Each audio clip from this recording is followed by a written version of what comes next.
back to another edition of the Pagcast. I'm your host, Michael Pagani, joined alongside Guelph Storm defenseman Clark Hiebert. Clark, how are you today? Good. Yeah, things are going well. How are you doing today? Well, good start to this early morning on what's today's day? On a July 5th, Sunday morning. I would, again, thanks, Clark, to come on this ever-growing podcast of mine. So let's get right into it.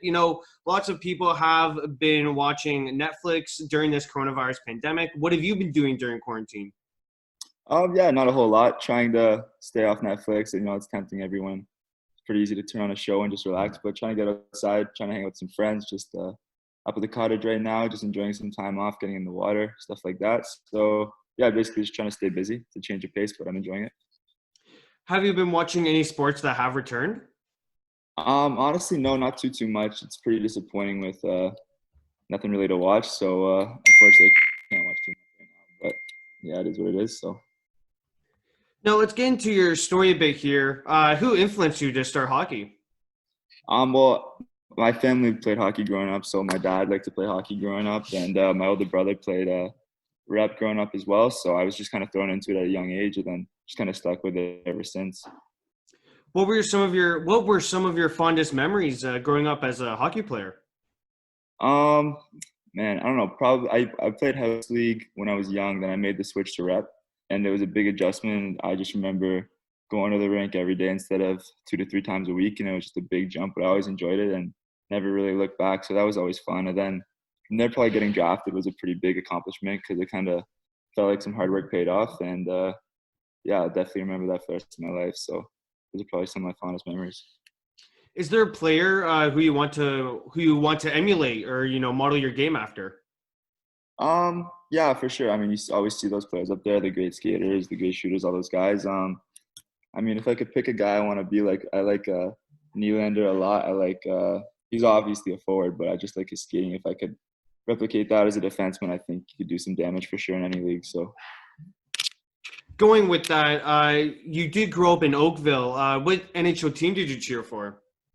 I mean, it's the pretty basic answer. Everyone says it, but always a Leafs fan. I know you're a Habs fan, so it's kind of tough. But yeah, I definitely like the Leafs just because it's the hometown, closest to home, and never really had much success in playoffs recently. But I've always been cheering for them since a kid. So.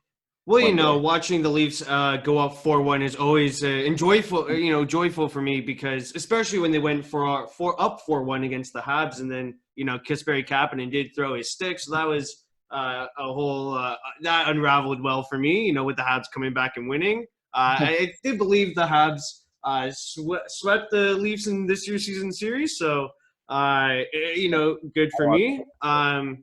And then the Leafs do play Columbus in this year's play-in. How do you like the NHL going with the 24 teams? I mean, it is. Sorry, how do I like them going with the 24 teams? Yeah, as an adjustment to rather the 16. Yeah, I mean, it's going to be different for sure. I mean, it's going to be cool to see. I'm going to enjoy watching it. I think what they're doing is probably for the best, and you got to kind of stick with it. But yeah, it's going to be cool to see what happens in the future for sure. Now, would you be able to speak upon your road to where you are today? Some of the successes you had, some of the challenges you faced?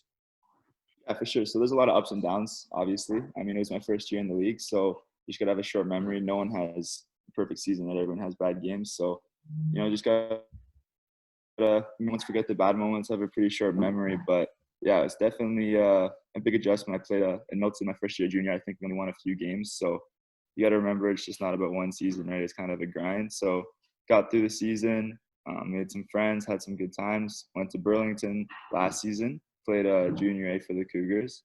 And then, just made the jump to Guelph. And, it's definitely been fun. There's obviously challenges, ups and downs in the road. And you just got to enjoy them, enjoy the process. So. What did it mean for you to be drafted in the 9th round of the 2017 OHL draft? Yeah, it's definitely an accomplishment. Everyone wants to get drafted, right? That's the goal. You can go the college route, you can go the OHL route. I always had my options open, wasn't really sure what I wanted to do. But after playing 2 years of junior, I thought it would be after graduating, right? So I switched to Guelph once I graduated from high school, and I thought it'd be cool to move out of the house, try something different, and just see what happens. And I'm really happy with my choice. I made a lot of great friends on the team. I made moved into my billet family, and now there's some good friends. So definitely don't look back. I can do school now part-time at Guelph, and it's it's definitely a fun time for sure. So haven't really looked back since signing with Guelph. You do stand at 6'2", 180 pounds. Do you like to use your size to your advantage? Yeah, I try to. That's definitely one thing I think I can do more. Maybe try to figure out in the off seasons, trying to figure out how I can use my size to benefit me. Maybe throw around the body a bit more. But yeah, I definitely think it's better to be bigger. Obviously, in the league with a lot of big bodies and a lot of speed, it's definitely good to, especially as a defenseman, to have size for sure. So yeah, I definitely try to use my body to help me for sure in every situation. But I think it's something I can still improve on for sure in my game. You said that you do school part-time with Guelph. Do you think that people forget that you are a student athlete? I mean, if you know me, you know that I'm just a kid, right? So I'm still going to school. Hockey's not necessarily everything to me, so I still have a life outside of the rink. So yeah, I definitely am a student. I think everyone on our team is doing something school-wise outside of hockey, so we still have our lives to worry about. It's not just hockey, hockey, hockey. But yeah, I think people can see that we're still students at the end of the day, and yeah, not just hockey players, but yeah.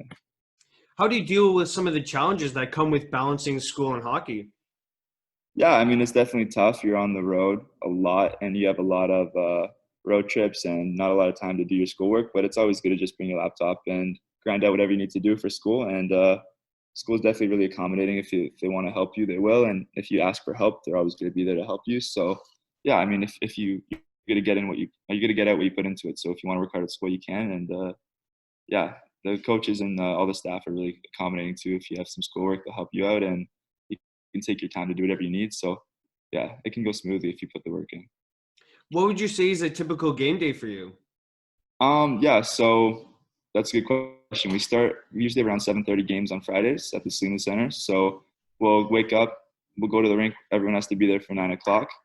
We'll have a stretch, or there's high school students too, right? So the older Yeah. guys will get to the rink early, and we will have a little workout and a little pregame skate. You can stand for 50 minutes or 30 minutes. You can pick, and then from there we'll go home, rest. Usually just hang out, get some food with your builds. Then we'll get back at the rink around 5. From there we'll probably be in the gym, just rolling out, biking, doing whatever. If you need to talk to the media, anything like that, you can.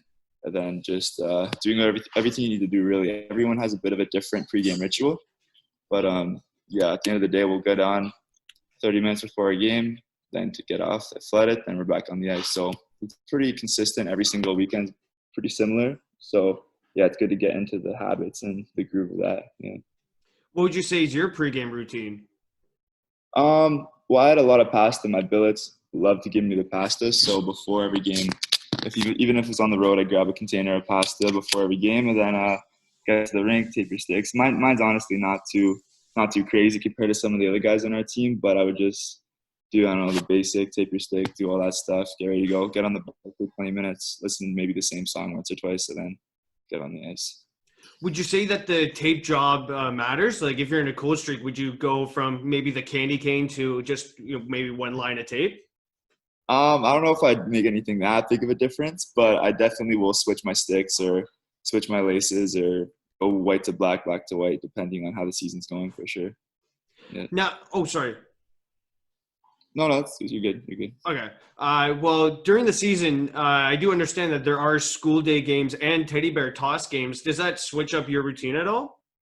No. I mean, everyone wants to perform well on those big games with more fans and stuff like that. It's always good to perform well and win that game, especially if it's a school day game or anything like that. It's bigger atmosphere for sure. So yeah, nothing changes too much at the end of the day. It's still a game worth the same thing, right? But yeah, you try not to think about that stuff too much because, there's obviously added pressure when there's more people watching or teddy bear toss games, all that stuff. But it's definitely fun to be a part of those games too because it's just a great atmosphere to play in. Have you been a part of one of those two options this season? Yeah, for sure. We were playing the teddy bear toss game. I remember it. Gogolev scored a goal, I think in the second period or so. I mean, we were playing, I think it was Kitchener. And that was I'll always remember that game. I've never seen so many teddy bears in my life just hit the ice. Everyone was there. Everyone was holding their teddy bear. And no one scored in the first, so we were getting a little worried. But then finally Gogolev scored. I mean, I don't know what was going to happen if we didn't score. I feel like people would have been upset, but it was definitely good at the end of the day that goal was going in the net. So, yeah, that was definitely a fun thing to be a part of. And then I just remember all the teddy bears. You could barely skate with all the teddy bears on the ice, but yeah, it was good. It's a good feel. It's a feel good moment when you see 10,000 teddy bears just rain down after one single goal. Yeah, I mean it's definitely a pretty cool tradition, and knowing the teddy bears are for charity and stuff, it's definitely good to do. I think there should be at least one teddy bear game every season because it's definitely fun moment and just a cool tradition to have for sure for any hockey club. Was it weird at all for you? Because you mentioned that this was your first season. So was it, odd at all for you to see, 10,000 teddy bears just rain down in your first season? Yeah, I mean, it's definitely different. It's my first year with Jaw, so stepping in even to the season opening game with all these people yelling and screaming during a game, it's definitely a good feeling. I mean, if you're having a cold streak, it can be a bad feeling knowing all the added pressure, but yeah, talking about the teddy bear game is definitely something I won't forget, seeing all this happening and skating on the ice with all these fans throwing stuff. So it was definitely cool and something I remember. Now, you mentioned that you are traveling from one rink to another pretty often, but how often is that? Like, would you say 2-3 days? Yeah, so if we go really far up north to North Bay and Sound Sudbury, those places will probably stay in a hotel, play 2 games or 3 games, or even Saginaw will play a weekend of away games. They set it up pretty nicely, so we can just make one trip and then play those teams, and then we'll head back. So, yeah, I mean, you travel probably a couple times a month. There's a couple of road trips. Some aren't too bad, and some you just go, then you'll get back home in Guelph probably like 1, 2, 3 in the morning, so it's not as bad. But yeah, you definitely stay in a hotel, but that's always fun just to hang out with the guys and watch movies and do that stuff. Is definitely not too stressful. So they do it well for us. Yeah. You mentioned that you did play with the Burlington Cougars of the OJHL. You posted 27 points in 53 games. What did the Cougars offer you in terms of advice? Yeah. So yeah, it's a good question. We had a great team in Burlington. I really enjoyed that season. We had a great coaching staff of guys, and that's where I really learned. It was my first. I played a junior with Milton, but I think in Burlington I really learned how to adjust to a next level, and I had a lot more opportunity to kind of establish myself as a hockey player. So yeah, they definitely gave me some strides to learn how to get to the next level, work on my shot, work on all that stuff, things I needed to work on, and yeah, it definitely worked out well. Then I would have definitely loved to play another season with them, but I was more than happy to sign with Guelph, and yeah, here I am. So it worked out well.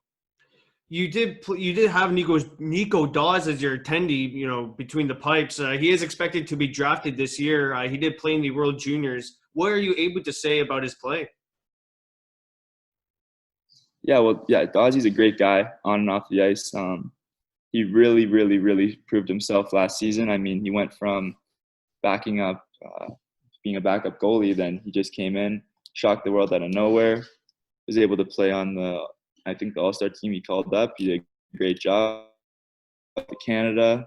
Really, his hard work really paid off because he does deserve it. He's always on the ice, always in the gym, extra hours doing his thing. So, yeah, there's a lot of respect over there for Dawsey. Yeah, for sure.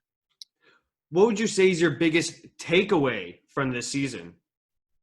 Yeah, definitely. I mean, I definitely have so much more confidence going into the next season. Because this time last year, I wasn't sure what to expect, didn't know really what to do. And then this year, I came in, met a lot of people, made a lot of new friends, things like that. So I'm going to be more than excited to get back with the same billets. Don't have to worry about me anyone different. I'm all happy about how it's all going to unfold, and I think it's going to be a great next season. Yeah. How odd was it playing your last game on March 8th against the Sarnia Sting? Yeah, well, it was definitely unexpected, right? Because we didn't know anything. There was teams actually going on bus rides and then getting called back because of the whole COVID. So it's just really Yeah. unfortunate. It would have been cool to see what we could have done in the playoffs, and yeah, it's definitely a strange thing that happened, and it's nothing else like it ever. So yeah, it's obviously disappointing. You feel bad for the overagers who aren't able to come back right now, and they didn't know it was their last game. So yeah, it was definitely unfortunate how it all ended, but it is what it is. So. How did you find out that the season was getting canceled? I mean, everyone talks, right? The word travels quickly. We were at the rink and we were just warming up for another day of practice and didn't think too much about it. And then coach called us in for a meeting and said, guys, we don't really know what's going to happen, but we might not be playing. So go home. We'll let you know. So we went home, and then 10 minutes later, we were called back to the rink. And then we came back, and then he said, go home now. The league's temporary closed. But Oh my. we'll probably still do playoffs. We'll see. We didn't really know what was going to happen, but we went back home. One of my really good buddies, Andrei Bakanov, he's from Russia. So he came back home to Oakville with me. And then we were just waiting to see what was going to happen because he had to fly back to Russia if the league was really canceled. So Oh yeah. he spent 2 weeks with me in Oakville, and we were just waiting. We didn't know what was going to happen. And then we got the call. All the imports went back home. So all the Russians went back. And then, yeah, it was just crazy how it all unfolded. But, yeah. You mentioned that you do have imports. Did you ever help them with their English? Because, I do message them and, they often decline because their English isn't their strong suit. So, reaching out to you, do you ever help them with their English? Yeah, well, I mean, everyone's learning. Everyone has, honestly, on my team, really good English. I know it's tough for some guys to make the adjustment. I know it'd be tough for me to go play in Russia. I would have no clue what was going on, right? But no, Yeah. like obviously, there's Gordo, and yeah, there's Dre, Andre, all those guys. They have great English. They have no problem. Cheka has great English too. He's learning. He's gonna have no problem. Yeah, all those guys go speak great English. They don't really have a struggle at all. I'm sure there's teams in the league that have some guys that are, I don't know, struggling but trying their best. But everyone's super nice about it, and everyone's helping each other out. So yeah, I'm sure it's good for them. Do you get along with the other OHL players from different teams? Yeah, for sure. I have some buddies on different teams, and yeah, everyone's super nice. Off the ice, it's a completely different atmosphere. We're all in the same boat at the end of the day. We're all just hockey players, so we're also people, right? We're also students, so it's good. Like, you might think, oh, there's rivalries. We're rivals with Kitchener, like London, and all these teams, and obviously on the ice, we're good. At the end of the day, we want to win, but off the ice, we are still friends. We're all humans, right? So we're all good friends, and it is what it is. So yeah, definitely everyone's friends with each other. I mean, there's different teams. Like, everyone in the summer is training with guys from different teams, training with the same coaches so we're just all throwing the ice together at the end of the day. And yeah, there's good friends from all over the place. You had 8 points in 38 games with your first season in Guelph. Was there someone on Guelph who mentored you? Yeah, that's a good question. I think the coaching staff did a really good job of making everyone, feel together. There was no kind of rookie vet situation. It was more, we were all first year players. We were coming in to do our thing, and it is what it is. And all the captains were super nice and super welcoming. And yeah, everyone fit in nicely. So yeah, there's a couple people that really took me under their wing. I was super close with Andrei Bakanov, super close with Campbell. Luka Profaka is a great guy. Mikey Biaconi was traded from Flint halfway through the season. He's a great guy. Martin Haas is a great guy. There's a lot of great guys in the team who I look up to, and they're my good buddies. So yeah, everyone was super nice and there for each other always. So yeah, that was good for sure. If some of your successes against Kitchener, because you guys were lined up against them for this season, for if the season were to continue.